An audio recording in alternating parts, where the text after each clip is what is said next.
ವೀಕ್ಷಕರೇ, Patil news alert ಸುದ್ದಿಗೆ ಸ್ವಾಗತ ಸುಸ್ವಾಗತ. ಸಮಸ್ಯೆಗಳ ಆಗರವಾದ ಮಾರಲದಿನ್ನಿ ಗ್ರಾಮ ಪಂಚಾಯಿತಿ ಆಟಕ್ಕುಂಟು ಲೆಕ್ಕಕ್ಕಿಲ್ಲ. ಮಸ್ಕಿ ತಾಲೂಕಿನ ಮಾರಲದಿನ್ನಿ ಗ್ರಾಮ ಪಂಚಾಯಿತಿಯಲ್ಲಿ ಸಮಸ್ಯೆಗಳ ಸರಮಾಲೆ ಎದ್ದು ಕಾಣುತ್ತಿದೆ. ಗ್ರಾಮಸ್ಥರು ಬೆಳಗ್ಗೆ 6 ಗಂಟೆಗೆ ಉದ್ಯೋಗ ಖಾತ್ರಿ ಯೋಜನೆ ಕೆಲಸಕ್ಕೆ ಎಂದು ಹೋಗುತ್ತೇವೆ. ಆದರೆ ಅಧಿಕಾರಿಗಳು ಪಂಚಾಯಿತಿ ಯಾವುದೇ ಸಿಬ್ಬಂದಿ ನಮಗೆ ಸರಿಯಾಗಿ ಸ್ಪಂದಿಸುತ್ತಿಲ್ಲ. ನಾವು ಕೆಲಸಕ್ಕೆ ಹೋಗುವ ಜಾಗ ಊರಿಂದ 2 ಕಿಲೋಮೀಟರ್ ದೂರ ಕೆಲಸಕ್ಕೆ ಹಾಕಿದ್ದಾರೆ. ನಾವು ಮಹಿಳೆಯರು, ನಮ್ಮ ಸಣ್ಣ ಮಕ್ಕಳನ್ನ ಬಿಟ್ಟು ಬೆಳಗ್ಗೆನೆ ಕೆಲಸಕ್ಕೆ ಹೋಗ್ತೀವಿ. ಆದ್ರೆ ಅವರು 9 ರಿಂದ 10 ಗಂಟೆ ಆದ್ರೂ ಹಾಜರಾತಿ ತೆಗೆದುಕೊಳ್ಳುವುದಕ್ಕೆ ಯಾರೂ ಬರುವುದಿಲ್ಲ. ಫೋನ್ ಮಾಡಿದ್ರೆ ಯಾರೂ ಫೋನ್ ಎತ್ತೋದಿಲ್ಲ. ಇನ್ನು ಕೆಲವರಿಗೆ ಕೇಳಿದ್ರೆ ಅದು ನಮಗೆ ಸಂಬಂಧಿಸಿದ್ದಲ್ಲ ಎಂದು ಉತ್ತರ ನೀಡ್ತಾರೆ. ಮತ್ತು ನಾವು ಬೆಳಗ್ಗೆ ಹೋಗೋದ್ರಿಂದ ನಾವು ಉಪವಾಸವಾಗಿರುತ್ತೇವೆ ಮತ್ತು ಅಲ್ಲಿ ಯಾವುದೇ ರೀತಿಯ ವ್ಯವಸ್ಥೆಯೂ ಇಲ್ಲ. ಕುಡಿಯಲು ನೀರು ಸಹ ಇಲ್ಲ. ಅಲ್ಲಿರುವ ಯಾವುವು ನೀರು ಕುಡಿದು ಕೆಲವರು ಅಸ್ತವ್ಯಸ್ತರು ಕೂಡ ಆಗಿದ್ದಾರೆ. ಮತ್ತು ಪಂಚಾಯಿತಿ ಮುಂದೆ ಇರುವ ಆರೋ ಪ್ಲಾಂಟ್ ದುರಸ್ತಿಗೆ ಬಂದು ಸುಮಾರು 1.5 ರಿಂದ 2 ವರ್ಷ ಆಯಿತು. ಅಧ್ಯಕ್ಷರಿಗೂ ಪಿಡಿಒಗಳಿಗೂ ಎಷ್ಟು ಸಾರಿ ಅದರ ಬಗ್ಗೆ ಮನವರಿಕೆ ಮಾಡಿದ್ರೂ ಅದರ ಬಗ್ಗೆ ಕಾಳಜಿ ವಹಿಸುತ್ತಿಲ್ಲ ಎಂದು ಹುಸೇನಪ್ಪ ಹೇಳುತ್ತಾರೆ. ಮತ್ತೆ ಕಸದ ವಾಹನ ಅದು ಇಷ್ಟು ದಿನ ಎಲ್ಲಿತ್ತೋ ಗೊತ್ತೇ ಇಲ್ಲ. ಇತ್ತೀಚೆಗೆ ನಾವು ಅದನ್ನು ಪ್ರಶ್ನಿಸಿದಾಗ 2 ದಿನದಿಂದ ಪಂಚಾಯಿತಿ ಮುಂದೆ ನಿಂತಿದೆ. ಈ ಬಗ್ಗೆ ಪಿಡಿಒ ಮಂಜುಳಾ ಅವರನ್ನ ವಿಚಾರಿಸಿದಾಗ ಈಗಾಗಲೇ ನಾವು 1 ಸಾರಿ ಆರೋ ಪ್ಲಾಂಟ್ ಅನ್ನ 50,000 ಖರ್ಚು ಮಾಡಿ ರಿಪೇರಿ ಮಾಡಿಸಿದೆವು. ಆದರೆ ಅದು ಎಲ್ಲ ಸ್ಕ್ರ್ಯಾಪ್ ಆಗಿದೆ. ಅದಕ್ಕೋಸ್ಕರ ಇನ್ನು ಮುಂದೆ ನಾನು ಅಧಿಕಾರಿಗಳ ಜೊತೆ ಮಾತನಾಡಿ ಅದನ್ನು ರಿಪೇರಿ ಮಾಡಿಸುವ ಪ್ರಯತ್ನ ಮಾಡುತ್ತೇನೆ ಎಂದು ಹೇಳಿದರು. ಈ ಸಂದರ್ಭದಲ್ಲಿ ಹನುಮಂತ ಗ್ರಾಮ ಪಂಚಾಯಿತಿ ಸದಸ್ಯರು, ಮಾರಲದಿನ್ನಿ ಸಂಗನಗೌಡ ಗ್ರಾಮ ಪಂಚಾಯಿತಿ ಸದಸ್ಯರು, ಹುಸೇನಪ್ಪ, ಅಂಬರೀಶ್ ಉಸ್ಕಿಹಾಳ, ರಂಗಪ್ಪ, ಹನುಮಂತ ಬಂಡೆ ಬಾಯಿ, ರಾಕಪ್ಪ ಮಾಜಿ, ಅಧ್ಯಕ್ಷರು ಮಾರಲದಿನ್ನಿ, ಶಿವರಾಜ್ ಬೊಮ್ಮನಾಳ, ಶಾರದಮ್ಮ, ಮೌಲಮ್ಮ, ಕರೆಮ್ಮ, ಪಾರ್ವತಮ್ಮ, ಲಕ್ಷ್ಮಿ, ನಾಗರಾಜ್, ಮಾರಲದಿನ್ನಿ, ಮಹಾಂತೇಶ್, ಅಶೋಕ್ ಮತ್ತು ಊರಿನ ಗ್ರಾಮಸ್ಥರೆಲ್ಲರೂ ಸೇರಿದರು.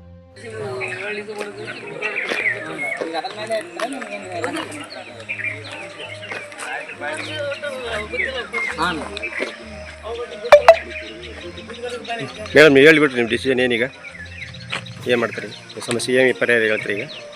ಭದ್ರತಾ ಲೇಬರ್ಗೆ ಈ ದಿನ ತೊಂದರೆ ಆಗಿರೋದ್ರಿಂದ LMS ಆ್ಯಪನ್ನು 4 ಜನ ಪಂಚಾಯತಿ ಸಿಬ್ಬಂದಿಯರಿಗೆ ಇವತ್ತು ಡೌನ್ಲೋಡ್ ಮಾಡಿ ಕೊಟ್ಟಿದ್ವಿ. ಮುಂದೆ ಯಾವುದು 6 ಗಂಟೆ ಅನ್ನೋದ್ರಾಗ ನಮ್ಮ ಸಿಬ್ಬಂದಿಗಳು ವರ್ಕ್ ಸೈಟಲ್ಲಿ ಇರ್ತಾರೆ. ಅವ್ರು ಇರ್ತಾರೆ. ಏನು ತೊಂದರೆ ಆಗಲ್ಲ ಸರ್ ಸರಿ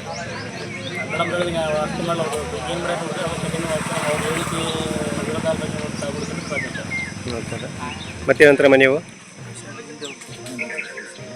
ಮಾತಾಡೋಣ. ಮುಂದೆ ಇದೇ ಥರ ಸಮಸ್ಯೆ ಏನಪ್ಪ ಅಂದರೆ ಕಠಿಣ ಕ್ರಮ ಜರುಗಿಸಬೇಕಂತ ಸದಸ್ಯರ ಇದೇ ಥರ ನಾವು ಕೇಳ್ಕೊತೀವಿ. ಈಗ ನೀವು ಅವ್ರ ಜೊತೆ ಏನೋ ಸಂಪರ್ಕ ಮಾಡಿದ್ರಿ? ಈಗ ಏನಂತಾರ ರಿಪೋರ್ಟ್ ಮಾಡಿದ್ವಿ. ಮಾಡಿದ್ವಿ ಆಗಲ್ಲ. ನಾವು ಬೆಳಗ್ಗೆ ಫೋನ್ ಮಾಡಿದ್ವಿ. ಫೋನ್ ಮಾಡಿದ್ಮೇಲೆ ರಿಪೋರ್ಟ್ ಮಾಡಿದ್ಮೇಲೆ ನಮ್ಗೆ ರಿಪೋರ್ಟ್ ಮಾಡಿಕೊಡಿ ಅಂತ ಹೇಳಿದ್ರು. ಮತ್ತು ಈಗ ಮುಂದಿನ ನಡೆ ಏನು ನಿಮ್ದು? ಈಗ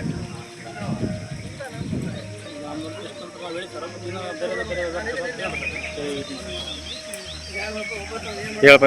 ಮೇಡಮ್ ಅವ್ರು ಹೇಳಿಕೆ ಪ್ರಕಾರ ನಾಳೆ ಸಮಸ್ಯೆನ ಮುಂದೆ ಇದೇ ಥರ ಮುಂದುವರೆಯಲ್ಲ ಅಂತ ಹೇಳಿ ಹೇಳಿಕೆ ಕೊಟ್ಟಿದ್ದಾರೆ. ಬಟ್ ಇದೇ ಥರ ಕಂಟಿನ್ಯೂ ಆಗ್ತಂದ್ರೆ ಉಗ್ರವಾದ ಹೋರಾಟ ನಾವು ತಾಲೂಕು ಪಂಚಾಯತ್ ಮುಂದೆ ಮಾಡುವಂಥದ್ದು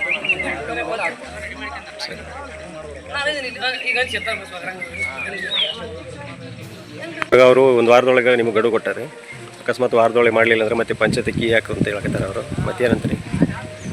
1 ವಾರದೊಳಗೆ ನಾನು ಸಾಮಾನ್ಯ ಸಭೆ ಕರೆದು ಎಲ್ಲ ತೀರ್ಮಾನ ತಗೊಂಡು ಅಧ್ಯಕ್ಷರು ಗಮನಕ್ಕಿಟ್ಟು ಇದು ಆರೋ ಪ್ಲ್ಯಾಂಟದ್ದು ಬೇರೆ ಯಾವುದೇ ಎಮರ್ಜೆನ್ಸಿ ಫಂಡ್ ಆಗಲಿ ಬೇರೆ ಅನುದಾನದಿಂದ ಬರೋಂಗ ನಾವು ವ್ಯವಸ್ಥೆ ಮಾಡಿಕೊಂಡು ಅದನ್ನು ಆದಷ್ಟು ತ್ವರಿತಗತಿಯಲ್ಲಿ ಮಾಡ್ತೀವಿ. ಸರ್ ಆಯ್ತು ಸರ್. ಈಗ ಅವರು ಮೇಡಮ್ ಅವರು ಹೇಳಿದ ಪ್ರಕಾರ ಈಗ ಅವರು ಮಾಡಿದ್ರೆ ಸಾಕು. ಮತ್ತು ಈ ಸಾಮಾನ್ಯ ಸಭೆ ಆಗ್ತಾರೆ ಅಂತ ಹೇಳಿದ್ರೆ ಸಾಮಾನ್ಯ ಸಭೆಗೆ ನಾವು ಕೆಲವೊಂದಿಷ್ಟು ವಿಚಾರಗಳು ಮಾಡ್ತೀವಿ. ವಿಚಾರ ಮಾಡಿ ಅವ್ರು ಹೇಳಿದ ಟೈಮಿಗೆ ನಾವು ಏನಾದ್ರು ಮಾಡಿಲ್ಲ ಅಂದರೆ ನಾವು ಉಗ್ರವಾದ ಹೋರಾಟ ಮಾಡಿ ನಮ್ಮ ಗ್ರಾಮಸ್ಥರೆಲ್ಲ ಕುಂತು ಪಂಚಾಯತ್ ಹೋರಾಟ ಮಾಡ್ತೀವಿ.